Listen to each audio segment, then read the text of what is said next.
Hi. ఈరోజు అంశం పుస్తకం హస్తభూషణం. ఈ కాలంలో చాలామందికి పుస్తకం పట్టుకొని చదవటం, ఏదైనా వ్రాయటం అనేది తగ్గిపోతుంది. తగ్గటం కాదు, ఇప్పటి జనరేషన్కి లేదనే చెప్పాలి. అందరికీ భూషణాలు వేసుకోవటం అంటే బంగారపు వస్తువులు వేసుకోవటం ఇష్టమే, కానీ పుస్తకాన్ని హస్తభూషణంగా చేసుకోవటం మటుకు చేయటం లేదు. ఎంతసేపటికి గూగుల్లో సెర్చ్ చేయటం, దాన్ని జిరాక్స్ తీసుకోవటం, సబ్మిట్ చేయటం, ఇదే జరుగుతుంది.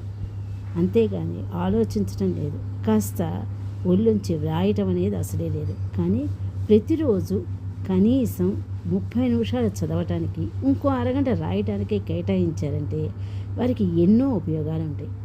పుస్తక పఠనం వలన విభిన్న దృక్పథాలు పరిచయం అవుతాయి. ప్రపంచం గురించి తెలుస్తుంది. ఒక అవగాహన ఏర్పడుతుంది.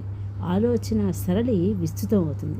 సృజనాత్మకతను, క్రియేటివిటీని పెంచి సొంత ఆలోచనలకు పునాది ఏర్పడుతుంది. రాయటం ద్వారా ఆలోచనలకు స్పష్టత ఏర్పడి ఇతరులకు సులువుగా వివరించే నైపుణ్యం పెరుగుతుంది. ఈ 2 అలవాట్లను ఎప్పటికీ కొనసాగిస్తే మీ కెరియర్తో పాటు జీవితం కూడా బాగా మారుతుంది. ఉజ్వలమైన భవిత ఏర్పడుతుంది.